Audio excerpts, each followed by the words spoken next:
Election commissioner Punjab کہتے ہیں کہ مکمل طور پر غیر جانبداری سے کام کر رہے ہیں. ہم پر جو الزامات لگائے جا رہے ہیں ان میں کوئی حقیقت نہیں ہے.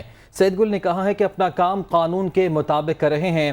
الیکشن کمشنر پنجاب کی جانب سے یہ بھی کہا گیا کہ نتائج کے لیے لاہور کے کیمپ آفس میں بڑی اسکرین بھی لگائی گئی ہے. تو الیکشن کمشنر پنجاب کا ہم بیان سامنے آیا. وہ کہتے ہیں کہ مکمل طور پر غیر جانبداری سے کام کر رہے ہیں اور ہم پر جو الزامات لگائے جا رہے ہیں ان میں کوئی صداقت نہیں ہے. اپنا کام قانون کے مطابق کرتے رہیں گے. الیکشن کمشنر پنجاب سید گل کا یہ کہنا ہے. انہوں نے مزید کہا کہ نتائج کے لیے لاہور کے کیمپ آفس میں بڑی اسکرین لگائی گئی ہے. مکمل طور پر غیر جانبداری سے کام کر رہے ہیں. ہم پر جو الزامات لگائے جا رہے ہیں ان میں کوئی حقیقت نہیں ہے. یہ کہنا ہے الیکشن کمشنر پنجاب کا.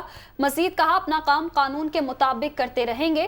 نتائج کے لیے لاہور کے کیمپ آفس میں بڑی اسکرین لگائی گئی ہے. ہم پر جو الزامات لگائے جا رہے ہیں ان میں کوئی حقیقت نہیں ہے.